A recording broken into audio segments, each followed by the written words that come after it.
I'm Laura Diorio at the Journal House with the New York Stock Exchange with Dustee Jenkins, Chief Public Affairs Officer of Spotify. Dustee, how is your Cannes Lion going? You know, we are 3 days in at this point. So what day is it? A lot of meetings, a lot of talking. If you're Spotify, a lot of music. It's going well. I look forward to it every year.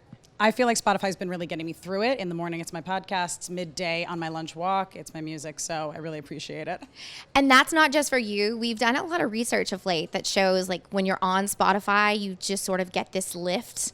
We refer to it as time well spent. So this idea that you don't doom scroll, you walk away feeling a little happier, a little lighter, a little better, maybe worked out if you're working out in the morning. So yeah, not just you, many of us. You got the data points to prove it. We've got the data points. You know, if you ask Gen Z, interestingly, about 70% of them say that they enjoy their time on Spotify more than most platforms. And that really is something we're super proud of. So, of course, with the New York Stock Exchange, we're always watching the markets, but there are some things that the markets can't predict. How do you feel your team has really leveraged that? You're right. There are many things you can measure. There are many things you can try to predict. I would say in our case, cultural relevancy is something that we're very focused on. When you think about culture, it really does play out on Spotify. You think about how we soundtrack our lives. And so even take something like the Best New Artists. We had a lineup of artists performing here last night in Cannes. You know, one of those artists was an artist by the name of Alex Warren. This artist was probably not a household name 6 months ago, and now he has Ordinary, the #1 song in the world. At Spotify, we can actually see that take shape. We can see what people are talking about.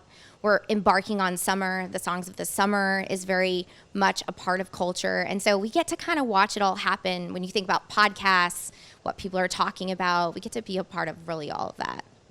You get to be a part of it no matter where the markets tend to go. Spotify remains consistent. So how do you feel your team, especially your creative team, has really leveraged that volatility?